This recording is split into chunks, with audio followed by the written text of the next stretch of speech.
So up till last class we had studied about first function overloading, और function overloading में हमने पढ़ा था that we can have same named function but their definition is different, right? So here, 1 minute. So here I have same named functions. These are 4 functions, 1 2 3 4, right? And all are having same name but their return type is different, or they are having some different in the number of parameters or of the type of parameters. Okay, this concept is called function overloading. इसके बाद हमने function overriding पढ़ा था. तो function overriding में हमने क्या पढ़ा था कि there is a concept of inheritance first. ठीक है, तो हमने पहले क्या बनाया था, we had created one class, उसमें एक function है, एक जो derived class है, जो इस A क्लास की डिराइव्ड क्लास मतलब चाइल्ड क्लास है, उसके अंदर भी सेम नाम का फंक्शन है बट उसकी डेफिनेशन डिफरेंट है, राइट? तो डेफिनेशन जब डिफरेंट होती है, now if you want to access the object of B class, if you create object of B class and you want to access this function, then which definition will be followed? जो भी यहाँ override होके आई है, मतलब जो भी overlap हो गई है.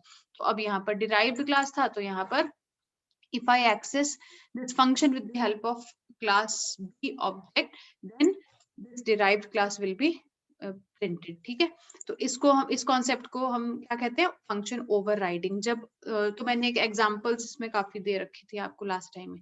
ठीक है, ओके. तो इसके बाद हमने ये पढ़ा था कि we can create 1 minute, there are some people in waiting room. Yes. So then we have studied that if I create one base class and I derive one class out of this base class, means this base class gets inherited by the derived class, then I have this show function inside both the classes. और यहाँ पर जो हमारे पास में parent class है उसमें show में base print हो रहा है and derived class में show में derived हो रहा है. हमने कुछ पॉइंटर्स के बारे में पढ़ा था. सबसे पहले हमने ये पढ़ा था, अगर मैं बेस क्लास का ऑब्जेक्ट बनाती हूँ, उससे शो फंक्शन को कॉल करती हूँ तो क्या प्रिंट होगा, बेस. ये हमने देखा था चला के भी last time programme.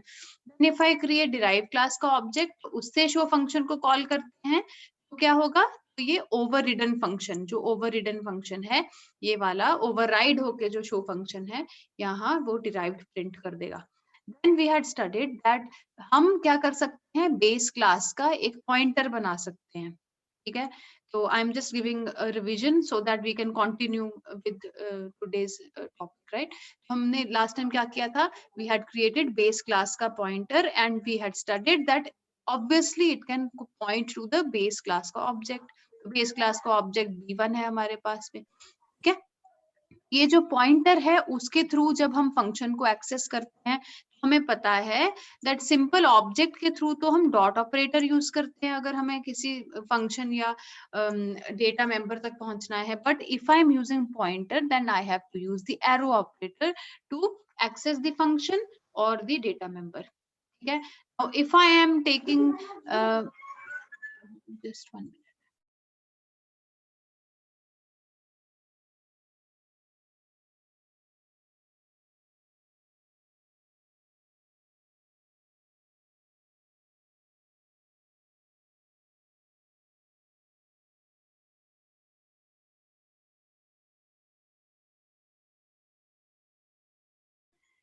And we know that with the help of pointer we have to use arrow operator. Now we had studied that this base class का जो pointer है that can also point to the derived class का object. So we have this provision, and with this pointer if I access this show function, now when this pointer is pointing towards the derived class object, then what happens, then again base will get printed. ठीक है, तो इससे हमने ये पढ़ा था कि चाहे जब ये एक पॉइंटर है, चाहे वो डिराइव क्लास के ऑब्जेक्ट को पॉइंट कर रहा है, but it will have information और it will have knowledge of only of the base class. ठीक है, until and unless we put virtual अब कहाँ कीवर्ड लगाना है, देखो जो virtual कीवर्ड है, now I will put here in this function जो कि override हो रहा है, ठीक है। कौन सा फंक्शन override नेक्स्ट में जाके हो रहा है, वो show फंक्शन है, और बेस क्लास में हम virtual लिखेंगे। अगर मैं यहाँ पर virtual लिखती हूँ, तो अगर मैं इसको फिर सेव करती हूँ, तो यहाँ पर when I access this show function with the help of this base class pointer which is pointing to the derived class का object, now it will not print base here, it will print derived here, ठीक है। now this difference क्या है, जो मैं पहले बात कर रही थी जो विदाउट वर्चुअल था, there it was having information about the base class only, but now if it is, see scenario यही था, अब इस सिनेरियो को मैं इस I am only talking about these two lines, ठीक है, दीज आर मोस्ट इंपॉर्टेंट, तो I am talking about only these two lines. अगर मैं वर्चुअल नहीं लिखती हूँ, then it will have the information only of the left hand side. Left hand side क्या है, बेस क्लास का pointer, so it will have only information about the base class. But if I write virtual here, then it will have the information of right hand side. Right hand side में क्या है, in right hand side I have derived class का object, ठीक है। Now with the help of this pointer, और साथ में मैंने क्या लिखा है, virtual keyword भी लिखा है, right, उस फंक्शन के आगे जो आगे जाके ओवरराइड होता है। Now if I access this show function with the help of this pointer, now अब किसकी इंफॉर्मेशन होगी, जो मैंने हाईलाइट किया है यहाँ पर, हमारे पास में डिराइव्ड क्लास के ऑब्जेक्ट की इंफॉर्मेशन होगी। तो उसमें अगर मैं शो फंक्शन को कॉल करती हूँ तो क्या प्रिंट होगा, वहां पर डिराइव्ड प्रिंट होगा। ये हमने एग्जीक्यूट करके देखा था लास्ट टाइम, बट इसके एक्सप्लेनेशन हमारे पास में ये थी, ठीक है। नाउ इफ आई नाउ ये हमने एग्जांपल ली थी, तो ये हम इसमें थे, I had to read this for you. So a member function declared within a base class are redefined by a derived class, उस कॉन्सेप्ट को हम ओवरराइडिंग बोलते हैं, ठीक है। तो ओवरराइडिंग मतलब पहले आपने पेरेंट क्लास में भी सेम नाम का फंक्शन बनाया है और डिराइव्ड क्लास में भी सेम नाम का फंक्शन बना रहे हो, बट उनकी डेफिनेशन डिफरेंट है, ठीक है। अब देखो एक और चीज है जो मुझे बतानी है, हम फंक्शन ओवरलोडिंग का कॉन्सेप्ट करते थे, फंक्शन ओवरलोडिंग का कॉन्सेप्ट करते थे, तो एक ही नाम का फंक्शन है बट यहाँ सिग्नेचर्स डिफरेंट रहते थे। बट अगर हम फंक्शन ओवरराइडिंग का कॉन्सेप्ट कर रहे हैं, तो उसमें सबसे पहले क्या आएगा, पहले इनहेरिटेंस का कॉन्सेप्ट आएगा, एंड फर्दर क्या होगा, दूसरा जो भी आप फंक्शन ओवरराइड कर रहे हैं, इन दोनों के सिग्नेचर्स, जो मैंने यहाँ ऊपर शो फंक्शन लिखा है और नीचे शो फंक्शन लिखा है, दोनों के सिग्नेचर्स मतलब return type, number of parameters, type of parameters, वो सेम होने चाहिए, डेफिनेशन जो है दैट में डिफर, ठीक है। यहाँ पर then overriding is possible, okay. Then implement the one interface and multiple methods philosophy that underlies the polymorphism, ये हम वर्चुअल फंक्शन में पढ़ेंगे, okay. The keyword virtual is used to designate a member function as virtual, and it supports the runtime polymorphism with the help of base class pointers. Okay, it supports the runtime polymorphism. तो function overriding जब हम बात करते हैं, जब हम inheritance की बात करते हैं, जहाँ यहाँ हमने overriding की बात करी, तो यहाँ हमने क्या बनाया था, बेस क्लास का पॉइंटर बनाया, उसको बेस क्लास के ऑब्जेक्ट की तरफ पॉइंट कर दिया। नेक्स्ट हमने डिराइव सेम बेस क्लास के पॉइंटर को डिराइव क्लास के ऑब्जेक्ट की तरफ पॉइंट कर दिया। तो ये सब कॉन्सेप्ट किस में आता है, that comes under run time polymorphism, ठीक है। तो it suppose run time polymorphism with the help of base class pointers, ठीक है, okay. And while redefining a virtual function in a derived class, the function signature जो मैंने अभी आपको बताया, the function signature must match the original function present in the base class। जैसा आपने ऊपर show function base class में बनाया था, वैसे उस same signatures match होने चाहिए, but definition can be different। And the keyword virtual is not needed but can be specified, ठीक है, अगर आप सिर्फ बेस क्लास के फंक्शन को एक्सेस कर रहे हैं। Then the virtuality of the member function continues along the inheritance chain. A class that contains a virtual function is referred to as a polymorphic class, ठीक है। जहां पर एक वर्चुअल फंक्शन एग्जिस्ट करता है उस क्लास को हम पॉलीमॉर्फिक क्लास कहते हैं, क्योंकि उसमें पॉलीमॉर्फिज्म एग्जिस्ट करती है। ये सेम एग्जांपल हमने दी थी, अभी मैंने भी एक्सप्लेन किया है आपको। जब हम एक बेस क्लास का पॉइंटर बनाते हैं, that is pointing to, now see this 20th line, that is pointing to the derived class का ऑब्जेक्ट, ठीक है। And then if you are calling this show function, then what happens? Now if you are keeping here virtual, if this function is virtual, the function that will be overridden, and that is in the base class. If it is virtual, then it will now show you the information of the derived class. Okay. Okay. Okay, now come to next topic, that is more about virtual function. There are some functions. Okay, so ये हम करते हैं बाद में, इससे पहले यहाँ आ जाइए। तो मेरे पास में नॉर्मली हम क्या करते हैं, एक क्लास के अंदर, नॉर्मली एक क्लास के अंदर एक फंक्शन बनाते हैं। क्या होता है, उसका सबसे पहले हम रिटर्न टाइप लिखते हैं, ठीक है, और फिर फंक्शन का नाम लिखते हैं। मैं यहाँ पर फंक्शन का नेम लिखते हैं, ठीक है, और फिर यहाँ पर कोई पैरामीटर्स हो सकते हैं, यहाँ आप आर्ग्यूमेंट्स या पैरामीटर्स ले सकते हैं, ठीक है। नाउ इसके बाद आपको कुछ डेफिनेशन देनी पड़ती है, ठीक है। ओके, अगर आपकी क्लास में कोई एक ऐसा फंक्शन है जिसके आगे वर्चुअल लगा है, अब वर्चुअल तो हम शो फंक्शन यहाँ हमने किया था, यहाँ है ना, तो उसके आगे भी वर्चुअल डाल दिया था। अगर आपके पास में एक ऐसा फंक्शन है जिसके आगे वर्चुअल लिखा है and it is equated to 0, see this is important, and if it is equated to 0, okay, so then it is called pure virtual function, ठीक है, it is called pure virtual function. Normal एक virtual function तो ये वाला हो गया, हम इसको कह देते हैं ओवरराइडिंग में हम आता है, इनहेरिटेंस में, जैसे आप इसको रन टाइम पॉलीमॉर्फिज्म में एक्सप्लेन कर सकते हैं। बट अगर मेरे पास में कोई ऐसा फंक्शन है जो वर्चुअल है and it is equated to 0, इसको हम प्योर वर्चुअल फंक्शन बोलते हैं, ठीक है, इसको क्या बोलते हैं, प्योर वर्चुअल फंक्शन। अब इसका ये भी क्लास के अंदर ही होगा, ठीक है। ये जो एक क्लास के अंदर ये वर्चुअल फंक्शन होता है, प्योर वर्चुअल फंक्शन, इसको मैं बोल देती हूँ virtual function, pure virtual function, उस क्लास को मैं कह देती हूँ दैट इज एब्स्ट्रैक्ट क्लास। उसको मैं क्या कहती हूँ, एब्स्ट्रैक्ट क्लास। कोई भी एक क्लास जो इस फंक्शन को कंटेन करती है, प्योर वर्चुअल फंक्शन को, उसको मैं एब्स्ट्रैक्ट क्लास बोलती हूँ, ठीक है। एक ऐसी एब्स्ट्रैक्ट क्लास एक ऐसी क्लास है जिसके अंदर ये virtual function, pure virtual function है। अब इसका हम देखेंगे इसका मतलब क्या होता है, ठीक है, कहाँ पर ये यूज होता है, इसको क्यों ऐसे लिखते हैं वो हम देखेंगे। पहले आप ये समझिए कि जिस क्लास में भी ये प्योर वर्चुअल फंक्शन होगा उसको हम क्या बोलते हैं, एब्स्ट्रैक्ट क्लास बोलते हैं, ठीक है।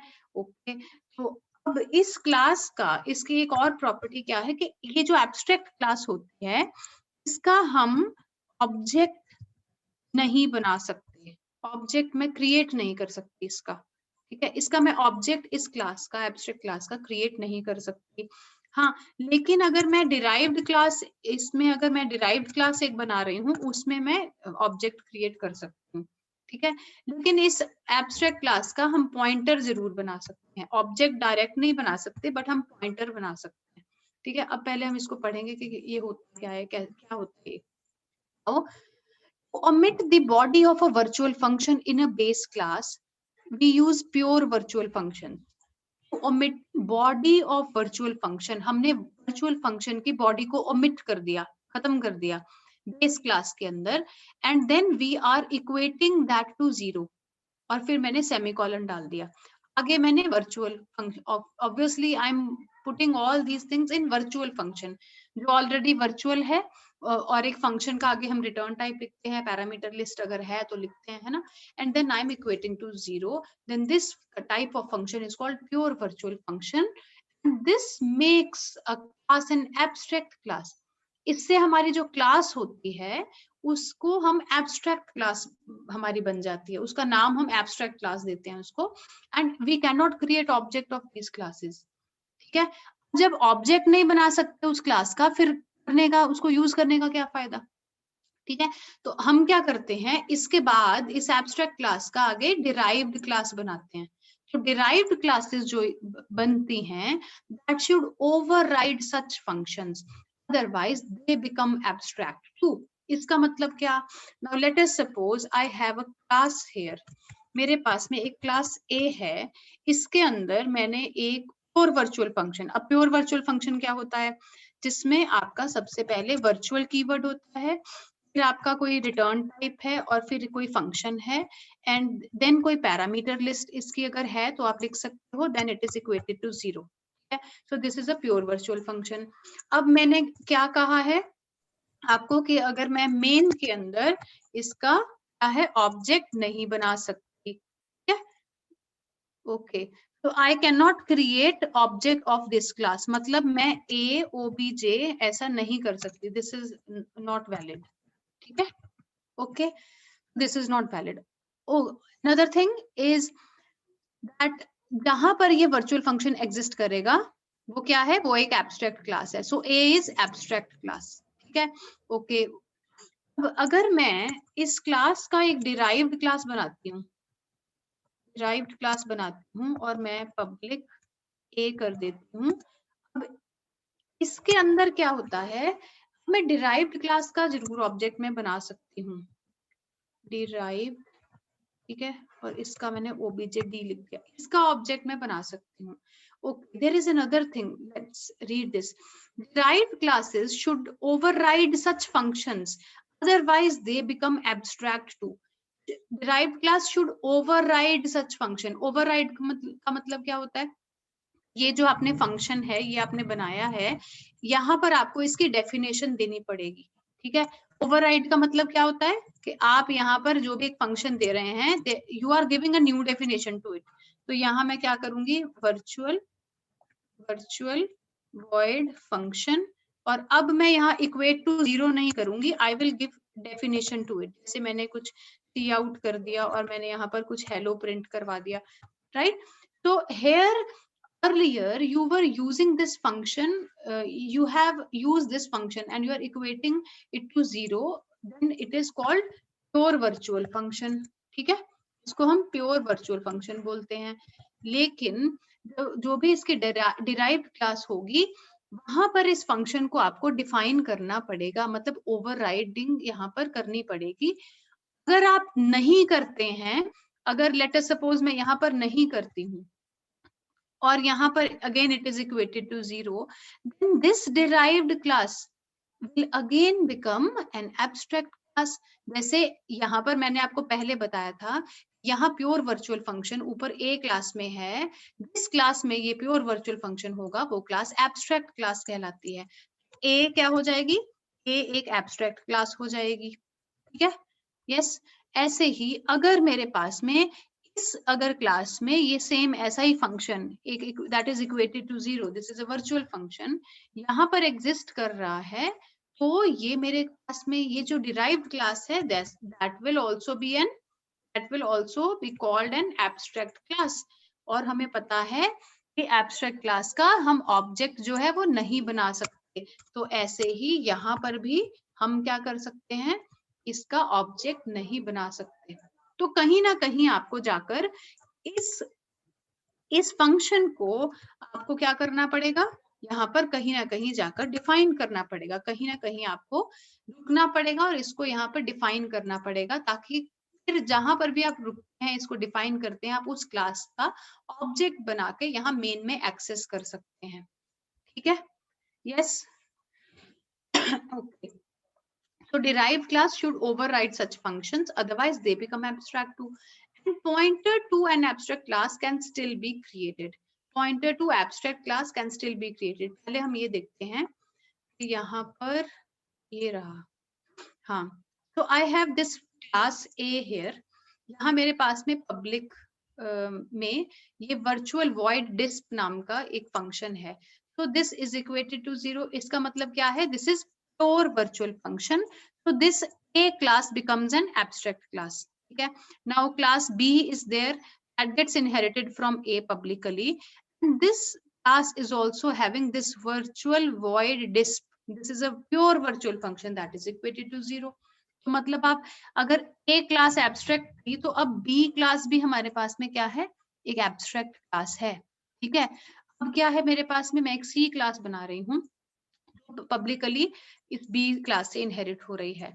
देखो पहले दो में हमने क्या किया, यहाँ पर प्योर वर्चुअल फंक्शन लिया है, बट यहाँ पर मैं इस सेम फंक्शन को क्या कर रही हूँ, मैं क्या कर रही हूँ, डिफाइन कर रही हूँ। Now here I will not put virtual here, ठीक है।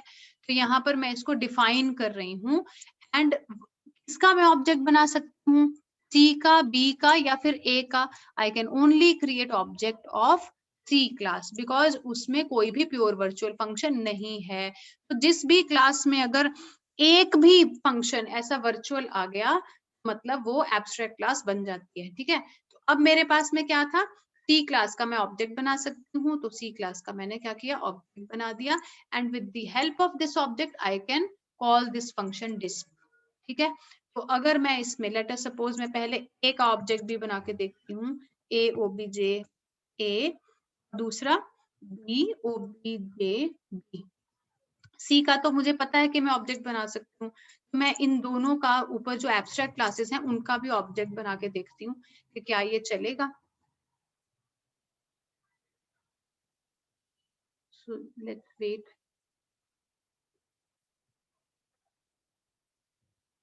सो यहाँ पर क्या आया है नीचे, एरर में cannot declare variable obja to be of abstract type a, yeah, because a is abstract class, so we cannot create object of this class. but यहाँ अगर मैं इसको इन दोनों ऐसे, इन दोनों ऑब्जेक्ट्स को यहाँ पर दोनों एब्स्ट्रैक्ट क्लासेस के ऑब्जेक्ट्स में ना बनाकर मैं इसको अगर सेव करती हूँ, नाउ दिस विल रन।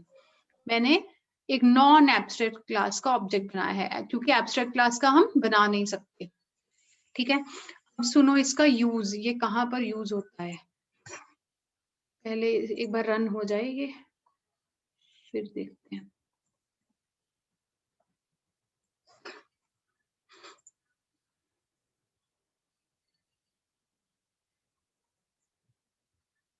सिद्धांत सचदेवा,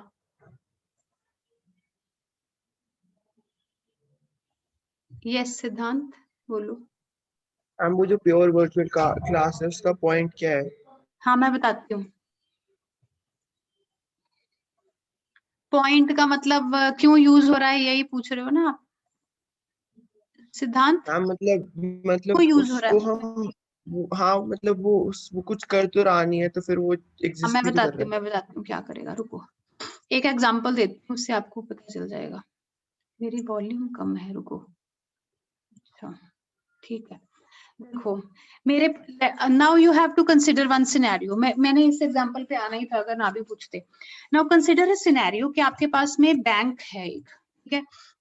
आप एक, you are the person who are, जिसने एक, you have to provide, you are a provider, ठीक है। तो आप एक बैंक खुलवाएंगे आगे, और उसमें एक आप जैसे क्लास बनाते हैं, नॉर्मली आप एक क्लास बना रहे हैं, और उसके अंदर आप, एक मिनट, हाँ, जैसे कि आप क्या करेंगे, जो आपके, now you have to create, अब एक मिनट, क्लास की जगह मैं आपको ये बताती हूँ कि आपको सिटी में भी वो बैंक अगर खोलना है, और एक टाउनशिप है, और एक साथ में एक विलेज है, ठीक है। तो आप एक ऐसा सिनेरियो मान लीजिए, सिर्फ बैंक का नहीं, but you can be any other private financial company. तो उसमें अगर आप एक सिटी में जाकर आप रेट ऑफ इंटरेस्ट, जैसे है रेट ऑफ इंटरेस्ट जो है, रेट ऑफ इंटरेस्ट आप इसमें कुछ डिफरेंट देंगे, सिटी में कुछ रेट ऑफ इंटरेस्ट डिफरेंट देंगे, टाउन में डिफरेंट देंगे, विलेज में डिफरेंट देंगे, ठीक है। तो अगर मैं इसकी एक क्लास बनाती हूँ, बट बीइंग द ओनर, मैं आपको एक लेआउट प्रोवाइड कर दूंगी, जैसे आप लोग, जैसे सीआरस हैं, आपके जीआरस हैं, मैं आपको बोलती हूँ कि आप यहाँ पर आपको कुछ यहाँ सर्विस प्रोवाइड करनी है, so based on the city and town and village, but their rate of interest or any entity you can keep different, but जो बाकी चीजें होंगी वो सब सेम रहेगा, ठीक है। तो मैं क्लास A के अंदर अब पब्लिक में क्या करती हूँ, खूब सारे फंक्शंस बनाती हूँ। जैसे मैंने बनाया void और इसमें मैं यूजर void यूजर बनाती हूँ। तो जो भी मेरा डेटा रहेगा, जैसे मेरे पास में डेटा रहेगा, मैं सी इन कराती हूँ उसमें। लेट अस सपोज मैं ऊपर कुछ नेम ले रही हूँ स्ट्रिंग में, ठीक है, स्ट्रिंग नेम, और फिर मैं सी इन नेम करवा रही हूँ, और सी इन में मैं आपका अमाउंट भी यहाँ पर एंटर करवाऊंगी, और यहाँ you can take other entities also, ठीक है। तो यहाँ जो मेरे पास में यूजर रहेगा, ऐसे ही दिस इज द फंक्शन, ऐसे ही मैं कैलकुलेशन के लिए कुछ रखूंगी, जिसमें मैं कोई S I is equal to P into R into T वाला जो आप फॉर्मूला लगाते हो, डिवाइडेड बाय 100 कुछ करते हो, है ना। तो ये सब फॉर्मूला आप यहाँ पर लगा सकते हो। ये सब फंक्शंस होने के बावजूद मैं क्या करती हूँ, मुझे पता है मुझे आप सबको तीन अलग जैसे I have to bifurcate, I have to differentiate everyone on the basis of these three things, ठीक है। कि आप सिटी में अलग रेट ऑफ इंटरेस्ट डालेंगे, टाउन में अलग रेट ऑफ इंटरेस्ट डालेंगे, विलेज में अलग, ठीक है। तो उसके हिसाब से मैं क्या करती हूँ, मैं एक void rate लिख देती हूँ, रेट का एक फंक्शन बना के, जिसमें मैं क्या करती हूँ, इसको मैं वर्चुअल रख देती हूँ, इसको मैं प्योर वर्चुअल रख देती हूँ, प्योर वर्चुअल फंक्शन। क्योंकि आप जब एक क्लास, अच्छा पहले मैं इसको प्योर वर्चुअल फंक्शन बना दिया, ठीक है। इसका मतलब क्या है कि जब मैंने आप लोगों को भेजा, आप मेरे आप आगे जाके क्लाइंट्स बनाएंगे, अब क्या होगा, you will be using this layout, ठीक है, जो मैंने आपकी जो एज अ कंपनी ओनर ने आपको कुछ दिया है, उसमें जो भी डेटा होगा, बाकी जो फंक्शंस हैं वो सब आप सेम यूज करेंगे। बट ये एक एब्स्ट्रैक्ट क्लास है, I can not reach my clients और the customers on my own, ठीक है। तो मैं नहीं जा सकती, आप जा सकते हैं। इसका मतलब क्या है, ये एक एब्स्ट्रैक्ट क्लास है, इसका हम ऑब्जेक्ट नहीं बना सकते। चलो अब नेक्स्ट क्या होगा, आपका काम क्या होगा, you will be inheriting this class, ठीक है। तो आप जैसे क्लास आपका नाम बी है, तो you will be inheriting this class B, ठीक है। तो इसके अंदर ऊपर वाले जो भी आपका डेटा होगा, ये यूजर फंक्शन, ये कैलकुलेट का फंक्शन, ये सब तो सेम रहेगा। बट ये वाला जो फंक्शन है, जहां आप रेट ऑफ इंटरेस्ट कुछ भी लगाएंगे, वो क्या होगा, वो डिफर करेगा। वो तो देखो, ऐसे जैसे क्लास बी है, ऐसे ही मैं ये वाला करती हूँ। जैसे मैंने सिटी नाम की एक क्लास बनाई, उसमें डिफरेंट है, और मैंने टाउन नाम की एक क्लास बनाई है, उसमें ये सब डिफरेंट है। सिमिलरली मैंने तीसरी क्या रखी थी, क्लास एक विलेज रखी थी, ठीक है। और then I am publicly inheriting from A, yes. तो यहाँ पर भी क्या आएगा, पब्लिकली इनहेरिटिंग फ्रॉम ए, यहाँ लगाती हूँ, एक मिनट बस, ठीक है। अच्छा, अब मैंने क्या, ये जो स्ट्रिंग, ये सब डेटा है, ये फंक्शन, ये सब सेम रहेंगे, तीनों में आएंगे, तीनों को सेम लेआउट फॉलो करना है। ये वाला जो फंक्शन है, प्योर वर्चुअल फंक्शन, इसको मुझे क्या करना पड़ेगा, तीनों में डिफरेंट होगा। लेट अस सपोज मैं यहाँ पर, मुझे यहाँ पर इसको डिफाइन करना पड़ेगा तीनों में। मैं क्या करती हूँ, पहले मैं तीनों में कॉपी कर लेती हूँ, फिर इनको अलग अलग डिफाइन करूंगी। तो वर्चुअल नहीं रहेगा पहले तो, ठीक है, ये void rate और ये हट जाएगा, and then I can give the definition कि रेट इसमें मैं ले रही हूँ 10% ले रही हूँ। Let us suppose now I am not executing it, तो मैं सिर्फ एक कंसेप्ट के हिसाब से आपको बता रही हूँ, ठीक है। तो दूसरे में टाउन में मैं यहाँ पर, सॉरी सिटी में मैं इसको 5% रख देती हूँ। देन टाउन में मैं वर्चुअल सबसे पहले इसको हटाऊंगी, एंड देन इस फंक्शन को मैंने क्या करना है, नॉर्मल फंक्शन बना के, यहाँ पर मुझे रेट का जो मुझे एंटिटी देनी है, दैट इज 7%, ठीक है। यस, ऐसे ही जो विलेज में है, इसमें मैं अलग दे रही हूँ, इसका मेरे पास में रेट इज इक्वल टू, मैं यहाँ 10% दे रही हूँ, ठीक है। तो अब देखो, ए क्लास का ऑब्जेक्ट नहीं बन सकता, ठीक है। आप अपने अपने हिसाब से, सिटी में जो भी कस्टमर आएगा, वो क्या डेटा उसके उस क्लास के अंदर होगा, ये सब जो भी एंटिटीज होंगी ऊपर, यूजर फंक्शन होगा, कैलकुलेट फंक्शन होगा, लेकिन जो रेट रहेगा वो क्या रहेगा, 5% will be followed, right. Similarly जो मेरे पास में टाउन का, अगर जो टाउन में जो हेड रहेगा उसमें जो कस्टमर्स फॉर्म करेगा उसके पास में उस क्लास के अंदर क्या रहेगा, सेम डेटा, ये वाले फंक्शंस रहेंगे, बट जो रेट रहेगा उसके अंदर वो क्या रहेगा, that will be 7% rate will be followed. ठीक है। सिमिलरली जो एक तीसरी है विलेज, जो विलेज में जो हेड रहेगा उसके पास जो क्लास बनी हुई है, यूजर का लेआउट वो सब भी सेम फॉलो करेगा, बट उसमें जो रेट रहेगा वो क्या रहेगा, वो 10% रहेगा। ठीक है। ऐसे हम अगर इस तरह से क्या होता है, आप जो भी देखो, अब जो कस्टमर्स बनेंगे वो किसके बन सकते हैं, सिटी के बन जाएंगे, टाउन के बन जाएंगे, विलेज। तो डायरेक्ट इंटरेक्शन इन चीजों से होगी, बट जो एब्स्ट्रैक्ट क्लास है that is only providing you the layout, that's it. ठीक है। इसकी एक और एग्जांपल अगर चाहते हो तो मैं करके दिखाती हूँ आपको, if this example is not clear to you. ठीक है। मैं क्या करती हूँ, मैं एक पहले क्लास बनाती हूँ, ठीक है, शेप नाम की। ठीक है। इसके अंदर मेरे पास में मैं प्रोटेक्टेड में डेटा लेती हूँ ताकि ये ट्रांसफर हो जाए। मैं इसमें D1, D2 ये ले लेती हूँ। उसके बाद में मैं पब्लिक में फंक्शंस बनाती हूँ। 1 मिनट। प्रोटेक्टेड में मैंने ये डेटा ले लिया, पब्लिक में मैंने लिए फंक्शंस, जिसमें void get नाम का फंक्शन बना देती हूँ जो कि क्या करेगा, इसमें सीन करा लेते हैं हम D1 एंड D2 को। ठीक है। तो इसके बाद में मैं क्या करती हूँ, यहाँ पर एक देखो शेप से इफ आई हैव 2 एंटिटीज, ठीक है, ये 2 मेरे पास में एंटिटीज हैं।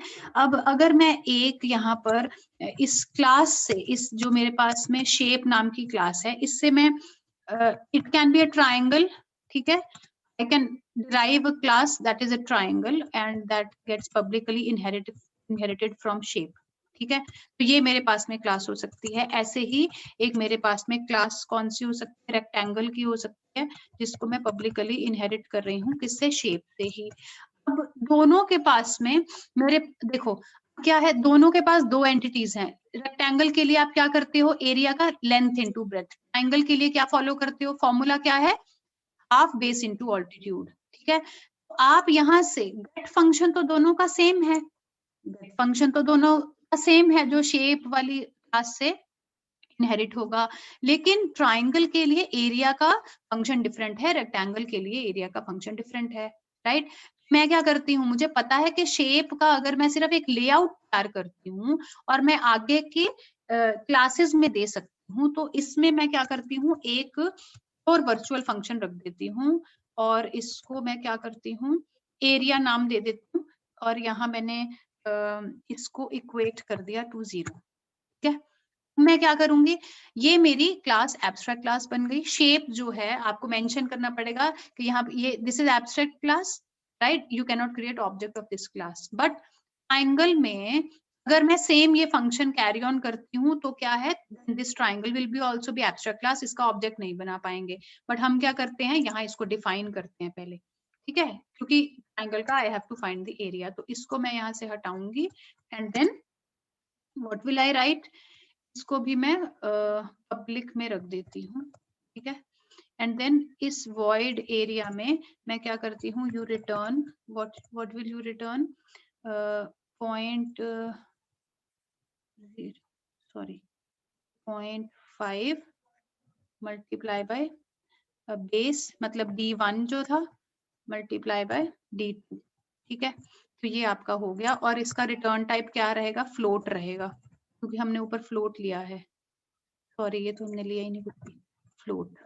चलो ठीक है, RETURN। ठीक है। तो यहाँ क्या रहेगा, ऐसे ही मैं यहाँ पर जो डिफाइन कर रही हूँ इस एरिया को, इस फंक्शन को, अब रेक्टेंगल के लिए यहाँ पर मेरे पास में डिफरेंट डेफिनेशन रहेगी, so that will be D1 into D2। ठीक है। अब जो फाइनली मेन में हम क्या करते हैं, मेन के अंदर I will be creating object, इसका ट्राइंगल एंड रेक्टेंगल का बना सकते हैं, TRIANGLE। ट्राइंगल का मैंने ऑब्जेक्ट बनाया, ही बना देती हूँ। ठीक है। ऐसे ही दूसरा रेक्टेंगल का मैंने R बना दिया।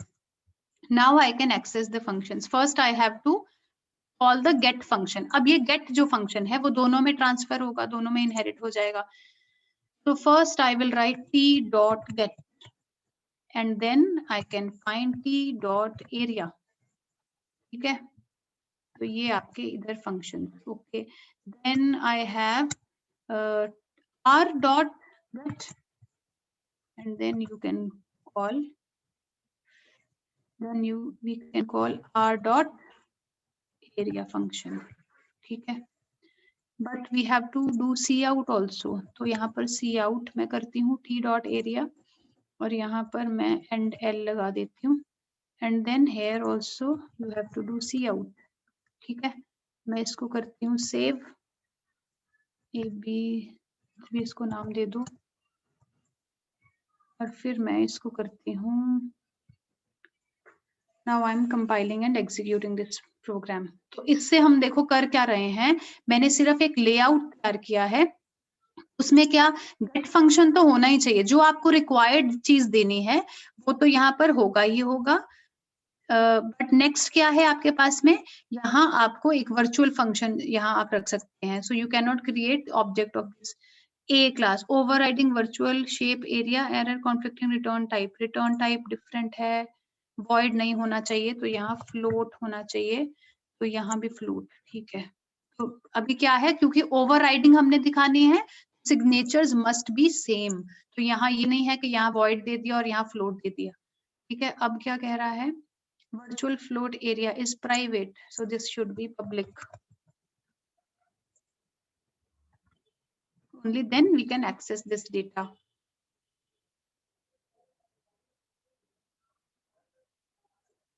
If you have any other question in between, please ask me, till then it is compiling and executing. अगर इसमें अभी भी कोई डाउट है, जिसने भी पहले पूछा था, और या किसी को इसमें कुछ डाउट है तो पूछिए, तब तक ये हो रहा है, ठीक है। then we can switch to this. तो एब्स्ट्रैक्ट क्लास में हमारे पास में ये क्या है, एक एब्स्ट्रैक्ट क्लास है, तो यहाँ पर यहाँ if it is equated to 0 then it is pure virtual function, and दूसरा क्या है, it is we can not create object of this class, ठीक है। I hope with this example you are able to consider why we are using this abstract class.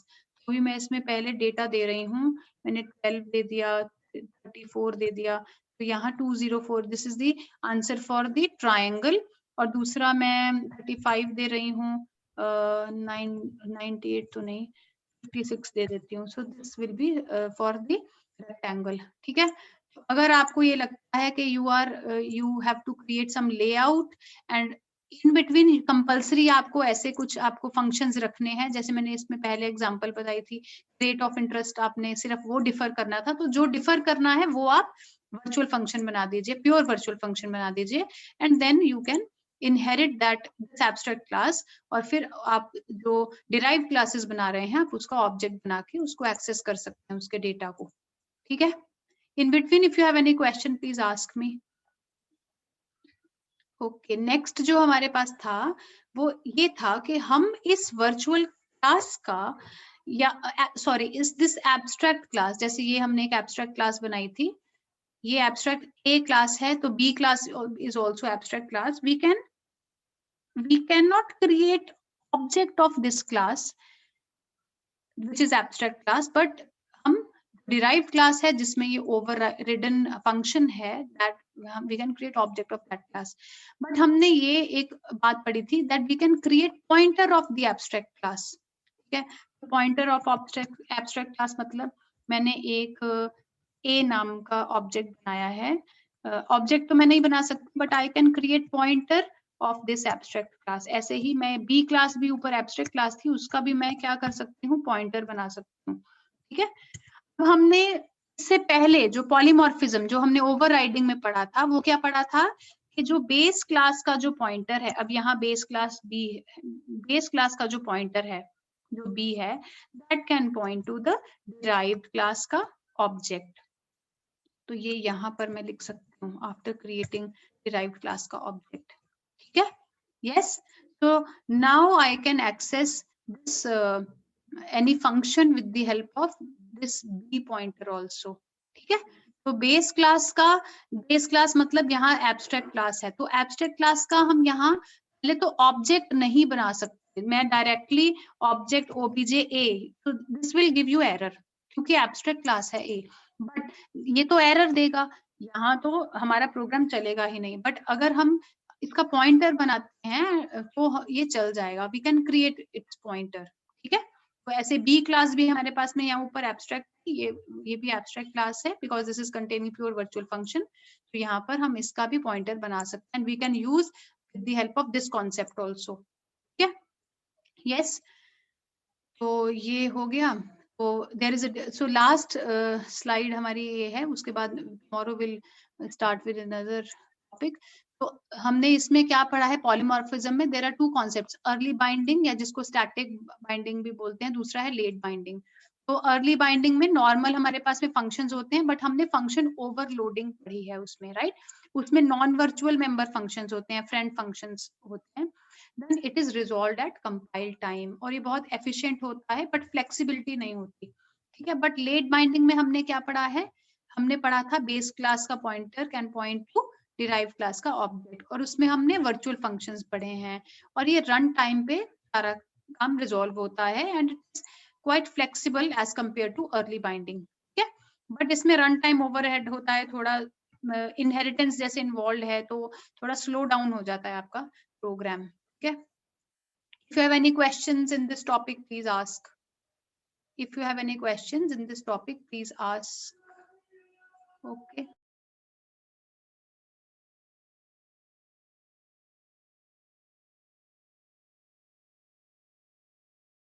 जी बोलिए सिद्धांत। Ma'am जैसे अगर हम वो एब्स्ट्रैक्ट क्लास थी उसमें से वो प्योर वर्चुअल फंक्शन हटा दें, हाँ, तो उसके फिर वो बावजूद भी एब्स्ट्रैक्ट तो वो क्लास नहीं कोड सेम ही चलेगा।